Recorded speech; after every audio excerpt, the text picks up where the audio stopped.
قاب قوسين أو أدنى ما كذب الفؤاد ما رأى لقد رأى من آيات ربه الكبرى. ഈ ആയത്തുകൾ സൂറത്തുൽ നജ്മിൽ കാണാം. അല്ലാഹുവിന്റെ അപാരമായ ദൃഷ്ടാന്തങ്ങൾ നബിതങ്ങൾ കണ്ടിട്ടുണ്ട്. മാ കദബൽ ഫുആദു മാ റഅ, അവിടുന്ന് കണ്ടത് ആ നബിയുടെ ഹൃദയം ഒരിക്കലും കളവാക്കിയില്ല, കണ്ടത് ശരി തന്നെ. ലഖദ് റഅ മിൻ ആയാതി റബ്ബിഹിൽ കുബ്റാ, അല്ലാഹുവിന്റെ വലിയ അത്ഭുതങ്ങൾ തിരുനബി സല്ലല്ലാഹു അലൈഹി വസല്ലം കണ്ടിട്ടുണ്ടല്ലോ. ഇത് പറയുന്നത് അല്ലാഹുവിനെ കണ്ടതാണോ അതല്ല ജിബ്രീൽ അലൈഹിസ്സലാമിനെ കണ്ടതാണോ? മുഫസ്സിരീങ്ങൾക്ക് അഭിപ്രായ വ്യത്യാസമുണ്ട്. ثم دنا فتدلى فكان قاب قوسين او ادنى, നബിതങ്ങൾ അത്രക്കുമേൽ ആ സന്നിധാനത്തേക്ക് അടുത്തിരുന്നു എന്ന് പറഞ്ഞ ആ ഭാഗം അള്ളാഹുവിന്റെ അരികത്തേക്ക് ഇരുന്നതാണോ അതല്ല ജിബ്രീൽ അലൈഹിസ്സലാമിന്റെ അരികത്തേക്കോ? ഈ അഭിപ്രായ വ്യത്യാസം ഉള്ളത് കൊണ്ടാണ് മിഅ്റാജിനെ നിഷേധിച്ചാൽ കാഫിറല്ല എന്ന് പറയാൻ കാരണം. ഇസ്റാ എന്നത് ഖുർആനിന്റെ സ്വരീഹായ നസ്സാർ വളരെ വ്യക്തമായി വന്ന വിഷയമാണ്. അതിൽ രണ്ടാമൊരു അഭിപ്രായത്തിന്റെ ചാൻസ് ഇല്ല. അത് സംഭവിച്ചു എന്ന് ഉറപ്പാണ്. ഇസ്റാ സംഭവിച്ചു എന്ന് ഉറപ്പ്, മിഅ്റാജ് സംഭവിച്ചു എന്ന് ഉറപ്പ് തന്നെ. പക്ഷേ എന്തുകൊണ്ട് അല്ലാഹു മിഅ്റാജിനെ വ്യംഗ്യമാക്കി വെച്ചു, ഇസ്റാഇനെ മാത്രം എന്തുകൊണ്ട് വ്യക്തമാക്കി പറഞ്ഞു? അല്ലാഹു രണ്ടും ചെയ്യാമായിരുന്നല്ലോ. ഒരു ചോദ്യം വരും അവിടെ. അതിന് മുഫസ്സിരീങ്ങൾ തരുന്ന മറുപടി, ഭൂമിയിൽ നടന്ന യാത്രയാണ് ഇസ്റാ. 40 ദിവസമെടുക്കുന്ന യാത്ര രാത്രിയിലെ സെക്കൻഡുകളെ കൊണ്ട് നിബിധങ്ങൾ കടന്നു തീർത്തു എന്ന് പറഞ്ഞത് വ്യക്തമായി അല്ലാഹു പറഞ്ഞത് വിശ്വസിക്കൽ നിർബന്ധമാണ്. നിഷേധിച്ചാൽ ഇസ്ലാം എന്ന് പുറത്തുപോകും. അത് മനസ്സിലാവുന്ന ഒരാൾ, ഭൂമിയിലെ ഈ യാത്ര അല്ലാഹു ഇങ്ങനെ നബിതങ്ങൾക്ക് ചെയ്യിച്ചിട്ടുണ്ട് എന്ന് ബോധ്യപ്പെട്ട ഒരാൾക്ക് പിന്നെ മിഅ്റാജ് നിഷേധിക്കേണ്ട ആവശ്യമുണ്ടോ? ഭൂമിയിൽ നിന്ന് നടന്നില്ലേ, പിന്നെ അല്ലാഹുവിന്റെ മലക്കൂത്തിൽ അല്ലാഹുവിനെ എന്തായാലും അല്ലാഹുവിന്റെ ഹബീബിനെ കൊണ്ടുപോകാൻ കഴിയുമല്ലോ എന്ന് എന്തായാലും അയാൾക്ക് വിശ്വസിക്കാൻ ഇത് മതി. ഇസ്റാ മനസ്സിലായവന് മിഅ്റാജ് മനസ്സിലാവും, ഇസ്റാ തിരിയാത്തവന് മിഅ്റാജ് തിരിയില്ല. ഇസ്റാ മനസ്സിലായോ, ഉറപ്പിച്ചോ? പിന്നെ അല്ലാഹു ആകാശത്തെ കൊണ്ടുപോയത് എന്തിരിക്കുന്നു? അത് നിഷേധിക്കേണ്ട ആവശ്യം വരില്ല.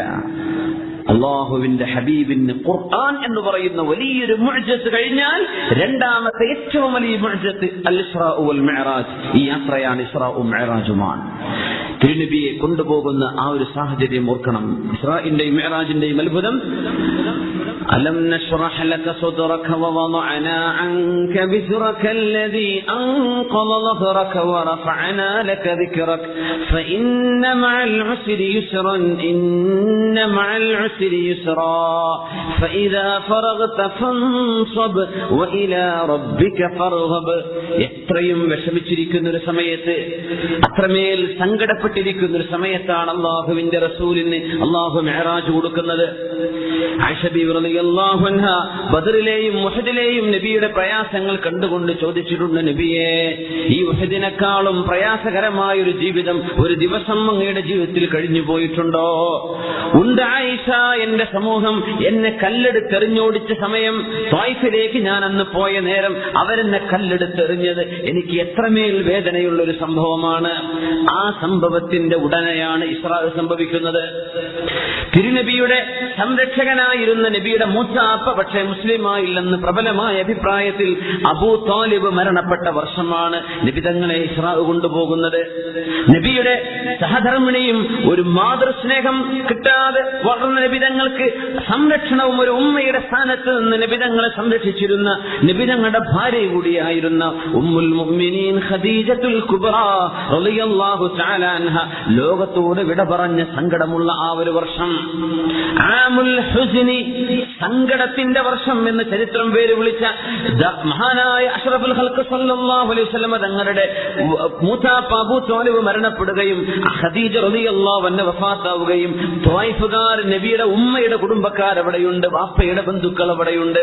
അവരാരും സ്വീകരിക്കാതെ നബി തങ്ങളെ കല്ലെടുത്തെറിഞ്ഞോടിച്ച അതേ വർഷത്തിലാണ് ഫഇന്ന മഅൽ ഉസ്രി യുസ്റാ, നബിയെ പ്രയാസങ്ങൾക്ക് ശേഷം ആശ്വാസം വരാനുണ്ട്. പറഞ്ഞുകൊണ്ട് ഇന്ന മഅൽ ഉസ്രി യുസ്റാ, അള്ളാഹു എന്നും ഒരാൾക്ക് പ്രയാസം കൊടുക്കില്ല. എന്നും പ്രയാസം, എപ്പോഴും രോഗം അങ്ങനെ ഉണ്ടാവില്ല, അള്ളാഹു അത് മാറ്റി കൊടുക്കും. എപ്പോഴും ദാരിദ്ര്യം, പ്രയാസവും കടവും അങ്ങനെ ഉണ്ടാവില്ല, അള്ളാഹു കുറച്ചു കഴിഞ്ഞ് ആശ്വാസം കൊടുക്കും.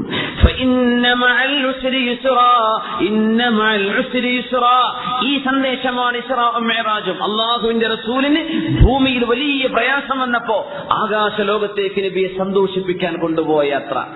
ത്വായിഫ് കഴിഞ്ഞ് വരുമ്പോഴാണ് ഒരു കൂട്ടം ജിന്നുകൾ നബിയെ വിശ്വസിക്കുന്നത് സല്ലല്ലാഹു അലൈഹി വസല്ലം. എന്താണെന്നറിയോ, മനുഷ്യന്മാരങ്ങയെ വിശ്വസിച്ചില്ലല്ലോ നബിയെ, അങ്ങ് വിഷമിക്കണ്ട, എന്റെ ജിന്നുകളുടെ ലോകം അങ്ങയെ സ്വീകരിക്കാൻ ഒരുക്കമാണ്. അതാണ് മക്കയിൽ മസ്ജിദുൽ ജിന്നുണ്ട്. മസ്ജിദുൽ ജിൻ മക്കയിലെ ഖബർസ്ഥാനുണ്ടല്ലോ, ജന്നത്തുൽ മുഅല്ല, അതിന്റെ തൊട്ട് ബാക്കിൽ മസ്ജിദുൽ ജിന്നുണ്ട്. അവിടെയാണ് നിബിതങ്ങൾ ജിന്നുകൾക്ക് ക്ലാസ് എടുത്തത്. ആ ക്ലാസ് നടന്നത് നിബിതങ്ങൾ ത്വായിഫിൽ നിന്ന് തിരിച്ചു വരുമ്പോഴാണ്. ബിസ്മില്ലാഹിർ റഹ്മാനിർ റഹീം. ഖുൽ ഊഹിയ ഇലയ്യ അന്നഹു ഇസ്തമഅ നഫറും മിനൽ ജിന്നി ഫഖാലൂ ഇന്നാ സമിഅനാ ഖുർആനൻ അജബാ യഹ്ദീ ഇലർ റുശ്ദി ഫആമന്നാ ബിഹി വലൻ നുശ്രിക ബിറബ്ബിനാ അഹദാ വഅന്നഹു തആലാ ജദ്ദു റബ്ബിനാ മത്തഖദ സാഹിബതൻ വലാ വലദാ. ഈ പരിശുദ്ധമായ വചനങ്ങൾ അവതരിക്കുന്നത് ത്വായിഫിൽ നിന്ന് നിബിതങ്ങൾ തിരിച്ചു വരുമ്പോഴാണ്. നബിയെ, മനുഷ്യരങ്ങയെ കല്ലെറിഞ്ഞ് ഓടിച്ചാലും അവരാരും അങ്ങയെ സ്വീകരിക്കില്ല എന്ന് പറഞ്ഞാലും എന്റെ ജിന്നുകളുടെ ലോകം അങ്ങയെ സ്വീകരിക്കാൻ ഒരുക്കമാണ്. അതോ എന്റെ മാലാഖമാർ, ഒരു പാപം പോലും ചെയ്യാത്ത മലക്കുകൾ, യഫ്അലൂന മാ യുഅ്മറൂൻ ലാ യഅസൂന അല്ലാഹ മാ അമറഹും വയഫ്അലൂന മാ യുഅ്മറൂൻ. അല്ലാഹു പറഞ്ഞത് മാത്രം കേട്ട് ജീവിക്കുന്ന, തിന്മ ചെയ്യാൻ അറിയാത്ത മാലാഖമാരുടെ ലോകമാണ് ആകാശലോകം. അവിടെയുള്ളവർ അങ്ങയെ സ്വീകരിക്കാൻ ഒരുക്കമാണ്. എന്റെ അരികത്തേക്ക് പോരിൻ നബിയെ, ഞാൻ അങ്ങയെ കൂട്ടിക്കൊണ്ടുപോവുകയാണ്. അങ്ങേക്ക് എന്റെ മഅയ്യത്തും സുഹ്ബത്തും ഞാൻ തരാം നബിയെ. എന്തേ ഇവിടെ എനിക്ക് വേണ്ടി കഷ്ടപ്പെട്ടില്ലേ, അതിന്റെ പരിഹാരം തരാണ് അല്ലാഹു തആല. ഇവിടെ അല്ലാഹുവിന് വേണ്ടി കഷ്ടപ്പെട്ടാൽ അല്ലാഹു തആല അതിൽ തിരിച്ചു തരും. ഫഇന്ന മഅൽ ഉസ്രി യുസ്റാ, ഇന്ന മഅൽ ഉസ്രി യുസ്റാ. ഒരു പ്രയാസത്തിന്റെ ശേഷം രണ്ട് ആശ്വാസം തരുന്ന, ഒരു പ്രയാസം കഴിഞ്ഞാൽ രണ്ട് ആശ്വാസം. ഇതാണ് ഇസ്റാ വൽ മിഅ്റാജ്. ഒരു ഇസ്റാഉം ഒരു മിഅ്റാജും, നബി കൊണ്ടുപോയ ആ ഒരു മഹത്തായ യാത്ര. റസൂലുള്ളാഹി സ്വല്ലല്ലാഹു അലൈഹി വസല്ലം തങ്ങൾ ആ കഥ പറഞ്ഞു. ആ ചരിത്രം സ്വഹീഹുൽ ബുഖാരിയിലുണ്ട്, സ്വഹീഹ് മുസ്ലിം, സുനൻ ഇബ്നു മാജയും തിർമിദിയും അബൂ ദാവൂദും നസായിയും ഹാക്കിം തങ്ങൾ മുസ്തദറക്കിലും മഹാൻ അബ്ദുർ റസാഖ് തങ്ങൾ അവരുടെ കിതാബ് മുസന്നഫിലും തുടങ്ങി ഓരോ ഹദീസിന്റെ പണ്ഡിതന്മാരും ദശക്കണക്കിന് റിവായത്തുകളിലാണ് റിപ്പോർട്ട് ചെയ്തിട്ടുള്ളത്. ഇസ്റാ വൽ മിഅ്റാജ്. ഉമ്മുഹാനി ബീവിയുടെ വീട്ടിലാണ് നബി തങ്ങൾ ഇരിക്കുന്നത് സല്ലല്ലാഹു അലൈഹി വസല്ലം. അവിടെയാണ് നബി തങ്ങളുടെ അമ്മായിയാണ് ഉമ്മുഹാനി റളിയല്ലാഹു അൻഹ.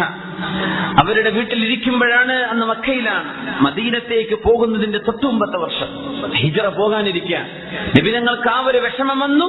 അപ്പോഴേക്കും മുസ്ലിമീങ്ങൾക്കും നബി തങ്ങൾക്കും ആശ്വാസമായി മദീനക്കാരെ ത്വലഅൽ ബദ്റു അലൈന എന്ന് സ്വീകരിക്കാൻ റെഡിയായി നിൽക്കുക. നബിയെ, നിങ്ങൾക്ക് ഇവിടെ വിഷമമുണ്ടോ? ആശ്വാസം ഞാൻ തരാം. നിങ്ങളെ ആളുകൾ കല്ലെറിഞ്ഞോ ഓടിച്ചോ, എന്റെ മലക്കുകൾ അങ്ങയെ സ്വീകരിക്കാൻ ഒരുക്കമാണ്. ഭൂമിയുള്ളവർക്ക് അങ്ങയെ വേണ്ടേ, എന്റെ ആകാശലോകം അങ്ങയെ കാത്തിരിക്കുകയാണ് നബിയെ, ഇങ്ങോട്ട് പോരിൻ എന്ന് പറഞ്ഞ പ്രയാസത്തിന് ശേഷം ആശ്വാസം വന്ന സംഭവം. നബി സല്ലല്ലാഹു അലൈഹി വസല്ലം പറഞ്ഞു, ഞാൻ ഇരിക്കുമ്പോ എന്റെ അരികത്ത് മാലാഖമാർ വന്നു. നബിയുടെ ഹൃദയം പിളർന്നു. യാത്ര പോലെ ഒരുങ്ങണ്ടേ? മുഫർക്ക് പെട്ടെന്നറിയോ ഒരുങ്ങാന്ന് പറഞ്ഞാൽ പെട്ടി കെട്ടണം, പെട്ടിയാക്കണം. നബി തങ്ങൾ ഒരുങ്ങിയത് എങ്ങനെയാണ്? ഈമാൻ വൽ ഹിക്മ, ഈമാനും ഹിക്മത്തും നിറക്കുകയാണ് കൽബിന്റെ ഉള്ളിൽ. യാത്ര പോകണം, അള്ളാഹുവിന്റെ ലോകത്തേക്കുള്ള യാത്രയാണ്. ആ കൽബ്, നബി തങ്ങളുടെ പരിശുദ്ധമായ കൽബ് കഴുകിയിട്ടുണ്ട്. 3 തവണ അത് സംഭവിച്ചിട്ടുണ്ട്. അത് സംഭവിച്ചത്, കഴുകിയത് ഏത് വെള്ളം കൊണ്ട്? പരിശുദ്ധമായ സംസം കൊണ്ട്. അതാണ് സംസമിന്റെ മഹത്വം. ആ സംസം ഉപയോഗിച്ച് അഷ്റഫുൽ ഖൽഖ് തങ്ങളുടെ കൽബ് അള്ളാഹുവിന്റെ മലക്കുകൾ കഴുകി കൊടുത്തത്. ചോര വന്നില്ല, മുറിവുണ്ടായില്ല, ഒരു വേദന നബി തങ്ങൾക്ക് അനുഭവിക്കേണ്ടി വന്നിട്ടില്ല. അത് പൂർവ്വസ്ഥലത്ത് തന്നെ സ്ഥാപിച്ചു. നബിയെ കൈറുവിൻ എന്ന പരിശുദ്ധമായ ബുറാഖ്, അമ്പിയാക്കന്മാർ അതിന് മുമ്പ് അതിൽ യാത്ര ചെയ്തിട്ടുണ്ടെന്നാണ്. പക്ഷേ നബി തങ്ങൾക്ക് അന്ന് യാത്ര ചെയ്യാൻ കൊണ്ടുവന്നപ്പോൾ അലങ്കരിക്കപ്പെട്ട പോലെ ഒരു പ്രവാചകനും അത് അലങ്കരിക്കപ്പെട്ടിട്ടില്ല എന്ന് മഹാനായ റസൂലുള്ളാഹി സ്വല്ലല്ലാഹു അലൈഹി വസല്ലം. അതിലൂടെയുള്ള യാത്രയായിരുന്നു മസ്ജിദുൽ ഹറാമിൽ നിന്ന് മസ്ജിദുൽ അഖ്സയിലേക്ക്. മസ്ജിദുൽ അഖ്സ അൽ മസ്ജിദുൽ അഖ്സ, അങ്ങനെ പറയേണ്ടത്. അൽ മസ്ജിദുൽ അഖ്സ, ഏറ്റവും ദൂരെയുള്ള പള്ളി. അള്ളാഹു ആ പള്ളിയിലൊക്കെ പോവാനുള്ള ഭാഗ്യം, തൗഫീഖ് അള്ളാഹു നമുക്ക് നൽകുമാറാകട്ടെ. അള്ളാഹു നമുക്കത് തൗഫീഖ് ചെയ്യട്ടെ. ഒരുപാട് ആളുകളൊക്കെ ജോർഡാനും സിറിയയും ഒക്കെ യാത്ര പോവാറുണ്ട്. ജെറുസലേമിൽ പോയിട്ടുണ്ട്, പള്ളി നിസ്കരിച്ചിട്ടുണ്ട് ഒരുപാട് ആളുകൾ. അള്ളാഹു തആല നമുക്കതിന് തൗഫീഖ് ചെയ്യട്ടെ. അള്ളാഹു നമുക്കും തൗഫീഖ് ചെയ്യട്ടെ. അല്ലാഹുമ്മ റസുഖനാ ഫീഹി സ്വലാ, അവിടെ ഒരു നേരത്തെങ്കിലും നിസ്കരിക്കാനുള്ള ഭാഗ്യം അള്ളാഹു നമുക്കൊക്കെ തരട്ടെ. ആമീൻ. മനസ്സറിഞ്ഞു നീ ആമീൻ പറഞ്ഞ അള്ളാഹുവിന് തൗഫീഖ് തരും. അള്ളാഹു തൗഫീഖ് തരട്ടെ. ആമീൻ യാ റബ്ബൽ ആലമീൻ. റസൂലുള്ളാഹി തങ്ങൾ പറയുമായിരുന്നു, അവിടുത്തെ ഉമ്മുൽ മുഅ്മിനീൻ അവിടുത്തെ ഭാര്യമാരോട്, മസ്ജിദുൽ അഖ്സയിൽ ഒരു നിസ്കാരത്തിന് 1000 നിസ്കാരത്തിന്റെ കൂലിയുണ്ട് എന്ന ഹദീസ് വന്നിട്ടുണ്ട്. അല്ല 100 നിസ്കാരത്തിന്റെ കൂലിയാണ്, അങ്ങനെയും വന്നിട്ടുണ്ട്. 2 റിവായത്തുകളിലുണ്ട്. അവർ ചോദിച്ചു, നബിയെ, ഉമ്മു ഹബീബ് റളിയല്ലാഹു അൻഹ, നബിയെ ഞങ്ങൾക്ക് അവിടെ പോവാൻ കഴിഞ്ഞില്ലെങ്കിലോ? ഒരുപാട് ദൂരല്ലേ നബിയെ, ഒരുപാട് ദൂരല്ലേ, ഞങ്ങൾക്ക് പോവാൻ പറ്റിയില്ലെങ്കിലോ? നിങ്ങൾ എന്ത് ചെയ്യാ? ഒരു വിളക്കോ ആ വിളക്ക് കത്തിക്കാനുള്ള എണ്ണയോ നിങ്ങൾ ആ പള്ളിയിലേക്ക് സ്വതക്കയായി കൊണ്ടുകൊടുത്താൽ നിങ്ങൾ അവിടെ ചെന്നതിന്റെ തുല്യമാണത്. ആ പോയതിന്റെ കൂലി നിങ്ങൾക്ക്, ആ പള്ളി സന്ദർശിച്ചതിന്റെ കൂലി നിങ്ങൾക്ക് ലഭിക്കും, ആ പുണ്യം നിങ്ങൾക്ക് ലഭിക്കും എന്ന് റസൂലുള്ളാഹി സ്വല്ലല്ലാഹു അലൈഹി വസല്ലം തങ്ങൾ മസ്ജിദുൽ അഖ്സയുടെ പുണ്യം സ്വഹാബത്തിന് പഠിപ്പിച്ചു കൊടുത്ത സംഭവം കാണാൻ കഴിയും. 100 നിസ്കാരത്തിന്റെ കൂലിയുണ്ട് അവിടെ. അള്ളാഹു വെച്ച പേരാണ് അൽ മസ്ജിദുൽ അഖ്സ. അൽ അഖ്സ എന്ന വാക്കിന്റെ അർത്ഥം ഏറ്റവും ദൂരമുള്ളത് എന്നാണ്. ഏറ്റവും ദൂരമുള്ള പള്ളി. എന്നാൽ കുറച്ചു ദൂരമുള്ളൊരു പള്ളി അതിന് മുമ്പില്ല. ഏറ്റവും ദൂരമുള്ള പള്ളിയിലേക്ക് മസ്ജിദുൽ ഹറാമിൽ നിന്ന് അൽ മസ്ജിദുൽ അഖ്സ, അഖ്സ എന്ന് പറഞ്ഞാൽ ഖസിയ്, അഖ്സ ഏറ്റവും ദൂരം എന്നാണ് ആ വാക്കിന്റെ അർത്ഥം. ഇംഗ്ലീഷുകാരെ നമ്മുടെ ഈ ഏരിയക്കൊക്കെ മിഡിൽ ഈസ്റ്റ് എന്ന് പേരിട്ട പോലെ, ഇത് മിഡിൽ ഈസ്റ്റോ, ഇത് സെന്റർ ഈസ്റ്റ് ആണോ, അത് ഫാർ ഈസ്റ്റോ, അത് നിയർ ഈസ്റ്റോ, യൂറോപ്പുകാരനെ നോക്കിയാൽ ഇത് മിഡിൽ ഈസ്റ്റ് ആണ്. അതാണ് ആ വാക്കിന്റെ അർത്ഥം. യൂറോപ്പുകാരുടെ പേരാണത് മിഡിൽ ഈസ്റ്റ്. അവർക്കിത് മിഡിൽ ഈസ്റ്റ് ആണ്. ജപ്പാൻ അവർക്ക് ഫാർ ഈസ്റ്റ് ആണ്. പിന്നെ അവർക്ക് നിയറസ്റ്റ് കൺട്രീസ് ഉണ്ട്. അപ്പോ എന്ന പോലെ മക്കയിൽ നിന്ന് നോക്കിയാൽ ഏറ്റവും ദൂരെയുള്ള പള്ളിയാണ് അൽ മസ്ജിദുൽ അഖ്സ. ഏറ്റവും ദൂരം. അതിന്റെ ഉള്ളിൽ ഒരു സൂചനയുണ്ടെന്ന്, ചെറിയ ദൂരത്ത് വേറൊരു പള്ളി വരാനുണ്ട്. പള്ളി ഏറ്റവും ദൂരം എന്ന് പറയാം. ആ പോകുന്ന വഴിയിൽ ഒരു പള്ളി വരുന്നുണ്ട്. മക്കയിൽ നിന്ന് മസ്ജിദുൽ അഖ്സയിലേക്കുള്ള യാത്ര മദീനയുടെ മുകളിലൂടെയാണ് പോവുക. മദീനയാണ് അതിന്റെ റൂട്ട്. നിങ്ങൾ നോക്കിക്കോളൂ, മാപ്പിൽ ശരിക്കും കാണും. മക്കയിൽ നിന്ന് ജെറൂസലേം പിടിച്ചാൽ മദീന വഴിയെ ക്രോസ് ചെയ്യാൻ പറ്റൂ.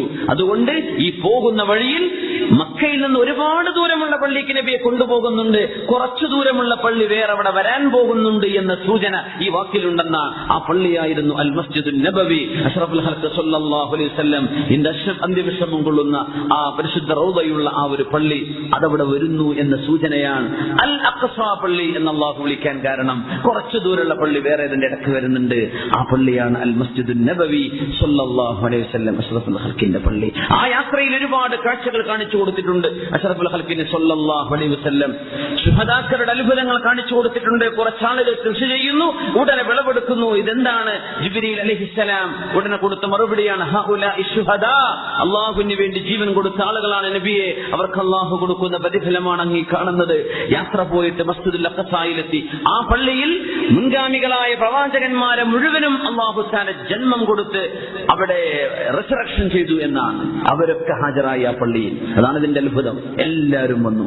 നിബിതങ്ങൾ 2 റക്അത്ത് ഇമാമായി നിസ്കരിച്ചു സ്വല്ലല്ലാഹു അലൈഹി വസല്ലം. അൻത ഇമാമുൽ അംബിയാ, അങ്ങ് അംബിയാഇൻ ഇമാമാണ് നബിയെ. അൻത സയ്യിദുൽ അവ്വലീന വൽ ആഖിരീൻ, ഇനി വരാനുള്ളവരും ഇനി കഴിഞ്ഞുപോയവരുടെയും മുഴുവനും എല്ലാവരുടെയും നേതാവാണ് നബിയെ. അങ്ങ് ലീഡ് ചെയ്യണം, അങ്ങാണ് നേതാവെന്ന് പഠിപ്പിക്കാൻ അല്ലാഹുവിന്റെ ഹബീബിന്റെ മഹത്വം സ്വല്ലല്ലാഹു അലൈഹി വസല്ലം ലോകത്തെ പഠിപ്പിക്കാനാണ് ഇസ്റാ മിഅ്റാജ് ഉണ്ടായത്. നിബിതങ്ങൾ ആരാണെന്ന് പഠിപ്പിക്കാൻ സ്വല്ലല്ലാഹു അലൈഹി വസല്ലം. ആ നിസ്കാരം കഴിഞ്ഞ് പുറത്തിറങ്ങുമ്പോ നബിക്ക് കുടിക്കാൻ കൊടുത്തു 2 പാനീയം. ഒന്ന് നബി എടുത്തപ്പോൾ ജിബ്രീൽ അലൈഹിസ്സലാം പറഞ്ഞ മറുപടി എന്താ? ഇഖ്തറതൽ ഫിത്രത യാ റസൂലല്ലാഹ്, നബിയെ അങ്ങ് ഫിത്രത്ത് തിരഞ്ഞെടുത്തു. മനുഷ്യന്റെ ശരീരത്തിൽ അല്ലാഹുവിനെ മനസ്സിലാക്കാൻ ആവശ്യമായ സാഹചര്യം ഒരുക്കിയിട്ടുണ്ട് അല്ലാഹു. അതിനാണ് ഫിത്ര എന്ന് പറയാ. അതിന് യോജിച്ചതാണ് അങ്ങ് തിരഞ്ഞെടുത്തത്. കള്ളും മദ്യവും പാലുമാണ് കൊണ്ടുകൊടുത്തത്. ഇഖ്താറൽ ലബന, നബി തങ്ങൾ തിരഞ്ഞെടുത്തത് പാലായിരുന്നു. ഇഖ്തറതൽ ഫിത്രത യാ റസൂലല്ലാഹ്, മനുഷ്യ ശരീരത്തിന് അള്ളാഹു ഇഷ്ടപ്പെട്ടത്, അള്ളാഹുവിനെ മനസ്സിലാക്കുന്ന ഈ ശരീരത്തിന് യോജിച്ചത്, എന്നാൽ തിന്മ വരുത്താത്തത്, അള്ളാഹുവിന് അത്രമേൽ ഇഷ്ടമുള്ളൊരു പാനീയം അങ്ങ് ഇഷ്ടപ്പെട്ടുവല്ലോ നബിയെ, അൽഹംദുലില്ലാഹ്, അങ്ങ് മദ്യമായിരുന്നു എടുത്തിരുന്നതെങ്കിൽ ലഫസദത്തിൽ ഉമ്മ, ഈ സമൂഹത്തിന് ഫസാദ് സംഭവിക്കുമായിരുന്നേനെ എന്ന ആദ്യത്തെ പാഠം നമ്മുടെ ചെറുപ്പക്കാർക്ക് വിശേഷിച്ച്. കുടിക്കുന്ന പാനീയം, ശരീരത്തിലേക്ക് പോകുന്ന ഭക്ഷണം ഹലാലാവണം, അള്ളാഹുവിന് പുണ്യമുള്ളതാവണം എന്ന് ആദ്യത്തെ പാഠമാണ്. ആകാശലോകത്തേക്ക് കയറുന്നതിന്റെ മുമ്പ് നിങ്ങൾ കഴിക്കുന്ന ഭക്ഷണം ശരിയാവണം എന്ന പാഠം മസ്ജിദുൽ അഖ്സായുടെ നിസ്കാരത്തിന്റെ ഉടനെ അഷ്റഫുൽ ഖൽഖ് തങ്ങൾക്ക് കൊടുത്ത പാനീയത്തിലൂടെ അള്ളാഹു പഠിപ്പിക്കാൻ. പാല് കുടിക്കിൻ, നിങ്ങൾ മദ്യം കുടിക്കല്ലിൻ. അള്ളാഹു തആല ഇൻടോക്സിക്കൻസ് ഒരുപാട് പഠിച്ചിട്ടുണ്ട്, ഒരുപാട് പാനീയങ്ങൾ ഇവിടെ കുടിക്കാൻ പാടില്ലാത്തത്. എന്നാൽ ആയിരക്കണക്കിന് പാനീയങ്ങൾ ഹലാൽ. നിങ്ങൾ ഹലാൽ സ്വീകരിക്കണം, ഹലാൽ നിങ്ങൾ കഴിക്കണം. നിങ്ങൾ എന്ന് പറയും നിങ്ങളുടെ ശരീരത്തിലേക്ക് എന്ത് കടക്കുന്നുവോ അതാണ് നിങ്ങളുടെ ശരീരം രൂപപ്പെടുത്തുന്നത്, അതാണ് നിങ്ങളുടെ സ്വഭാവമായി മാറുന്നത്, അതാണ് നിങ്ങളുടെ ചിന്തകളെ സ്റ്റിമുലേറ്റ് ചെയ്യുന്നത്. കഴിക്കുന്ന ഭക്ഷണം, കുടിക്കുന്ന വെള്ളം ഹലാലാവണമെന്ന് ഉറപ്പുവരുത്തി അള്ളാഹു നമുക്ക് ഹലാൽ നൽകുമാറാകട്ടെ. ഹറാമായ ഒരു പാനീയമോ ഭക്ഷണമോ നമുക്ക് വേണ്ട. അള്ളാഹു നമ്മയ്ക്ക് കാത്തുരക്ഷിക്കുമാറാകട്ടെ. ആ നിസ്കാരത്തിന്റെ സന്ദർഭം നബി ഞങ്ങൾ വിശദീകരിച്ചു. റഅയ്തു മൂസ യുസല്ലി ഫീ ഖബ്രി, ഞാൻ മൂസ നബിയെ കണ്ടു അലൈഹിസ്സലാം. മൂസ നബി ഖബറിൽ നിസ്കരിക്കുന്നത് ഞാൻ കണ്ടു സല്ലല്ലാഹു അലൈഹി വസല്ലം. സ്വഹീഹായ ഹദീസ്. മൂസ നബി അലൈഹിസ്സലാം ഖബറിൽ നിസ്കരിക്കുന്നത് ഞാൻ കണ്ടു. അമ്പിയാക്കന്മാർ, ഔലിയാക്കന്മാർ, സ്വാലിഹീങ്ങളായ ആളുകൾ അവർ ഖബറിൽ ഖുർആൻ ഓതുന്ന സംഭവം ഒരുപാട് നമ്മൾ നമ്മുടെ വചനപ്പൊരുൾ പരിപാടിയിൽ നമ്മുടെ മരണാനന്തര ജീവിതത്തെ സംബന്ധിച്ചുള്ള ചർച്ചയിൽ വന്നിട്ടുണ്ട്. അങ്ങനെ നേരിട്ട് വിശുദ്ധ ഖുർആൻ ഓതിക്കിടക്കുന്നതും ഓതുന്ന കേൾവിയും അള്ളാഹുവിന്റെ ഔലിയാക്കന്മാർക്ക് സംഭവിച്ച സംഭവങ്ങൾ മഹാനായ ഇബ്നു അബി ദുന്യ അവരുടെ മനാമാത്തിലും മറ്റു സ്വഹീഹായ കിതാബുകളിൽ രേഖപ്പെടുത്തിയ സംഭവങ്ങൾ നമ്മൾ ഉദ്ധരിച്ചിട്ടുണ്ടായിരുന്നു. മൂസ നബി അലൈഹിസ്സലാം അവിടുത്തെ ഖബറിൽ നിസ്കരിക്കുന്നത് ഞാൻ കണ്ടു സല്ലല്ലാഹു അലൈഹി വസല്ലം പറയാൻ. മൂസ നബിയുടെ ഖബർ എനിക്കറിയാം. അൻദൽ കസീബിൽ അഹ്മർ, മസ്ജിദുൽ അഖ്സായുടെ കുറച്ച് ദൂരെയാണ്. ആ ചുവന്ന കുന്നിന്റെ ചെരുവിൽ, ആ വഴിയുടെ ചെരുവിൽ മൂസ നബിയുടെ ഖബർ എനിക്ക് ഓർമ്മയുണ്ട്. നിങ്ങൾ എന്റെ കൂടെ ഉണ്ടെങ്കിൽ ഞാൻ കാണിച്ചു തന്നേനെ എന്ന് പറഞ്ഞു സല്ലല്ലാഹു അലൈഹി വസല്ലം. ഒരു അത്ഭുതം എന്താണെന്നറിയോ? ഇന്ന് നമ്മൾ ജെറുസലേമിൽ യാത്ര പോയവരുണ്ടാവും. നമ്മുടെ ചെറുക്കൾ അബ്ദുള്ള സാഹിബ് ഇന്നലെ നാട്ടിലുണ്ടായിരുന്നു. അദ്ദേഹം പറഞ്ഞു, ഞാൻ പള്ളിയിൽ പോയിട്ടുണ്ട്, അവിടെ നിസ്കരിച്ചു, ജുമാ നിസ്കരിച്ചു, മഗ്രിബ് നിസ്കരിച്ചു എന്ന് പറഞ്ഞു. അൽഹംദുലില്ലാഹ്. ഒരുപാട് ആളുകൾ യാത്ര പോകുന്നുണ്ട് നാട്ടിൽ നിന്ന് മസ്ജിദുൽ അഖ്സ കാണാനൊക്കെ. മുമ്പ് പോയവര്, ഇപ്പൊ പോകാൻ ഉദ്ദേശിക്കുന്നവരൊക്കെ അള്ളാഹുവിന്റെ യാത്രകൾ എളുപ്പാക്കി കൊടുക്കട്ടെ. മൂസ നബി അലൈഹിസ്സലാമിന്റെ ഖബർ കാണിച്ചു കൊടുക്കും. ഇവിടെയാണെന്ന് അഭിപ്രായമുണ്ട്, അല്ലാതെ ഇപ്പുറത്താണെന്ന് അഭിപ്രായമുണ്ട്. കൃത്യമായൊരു ഉറപ്പില്ല മൂസ നബി അലൈഹിസ്സലാമിന്റെ ഖബർ ഇവിടെയാണെന്ന്, അറിയില്ലെന്നാണ്. നമുക്ക് ഏകദേശം ഇവിടെ ആയിരിക്കുമെന്ന ധാരണയിൽ അവരുടെ മഖാം, അവരുടെ ഒരു മഹത്വം മുൻനിർത്തി അള്ളാഹുവിനോട് ദുആ ചെയ്യാമെന്നല്ലാതെ അത് ഇന്ന സ്ഥലത്താണെന്ന് ഉറപ്പിച്ചു പറയാൻ പറ്റില്ല. ജൂതന്മാർ മൂസ നബിയുടെ അനുയായികളാണെന്ന് പറയുന്നവരാണ്. അവരുടെ നേതാവ്, അന്ന് അവരെ വിളിക്കുന്ന നമ്മുടെ നേതാവ് കൂടിയ മൂസ നബി അലൈഹിസ്സലാം. ആ മൂസ നബി അലൈഹിസ്സലാമിന്റെ ഖബർ എവിടെയാണെന്ന് അവർക്കറിയില്ല. ഈസാ നബി അലൈഹിസ്സലാമിന്റെ അനുയായികളാണെന്ന ക്രിസ്ത്യാനികൾ പറയാം. ഈസാ നബി അലൈഹിസ്സലാമിന്റെ വല്ലതും ഭൂമിയിലുണ്ടോ? ഈസാ നബി ആകാശ ലോകത്തല്ലേ? ഭൂമിയിലില്ല. 3 സെമിറ്റിക് മതങ്ങളാണ് ലോകത്തുള്ളത്: Islam, Judaism and Christianity. Islam എല്ലാ മുസ്ലിമീങ്ങളായിരുന്നു. മൂസ നബിയും ഈസാ നബിയും മുസ്ലിമാണ്. ഇതാണ് ഇസ്ലാമിന്റെ വിശ്വാസം. നമ്മുടെ നേതാവ് മുഹമ്മദ് റസൂലുള്ളാഹ് സ്വല്ലല്ലാഹു അലൈഹി വസല്ലം. ഈ 3 മതങ്ങളിൽ അള്ളാഹുവിന്റെ റസൂലിന്റേതല്ലാതെ മറ്റൊന്നും ലോകത്ത് കൃത്യമായി ഇവിടെയാണെന്ന് പറയാൻ ജൂതന്മാർക്കും കഴിയില്ല, ക്രിസ്ത്യാനികൾക്കും കഴിയില്ല. അത് ഉമ്മത്ത് മുഹമ്മദിയുടെ പ്രത്യേകതയാണ്. റസൂലുള്ളാഹി സ്വല്ലല്ലാഹു അലൈഹി വസല്ലം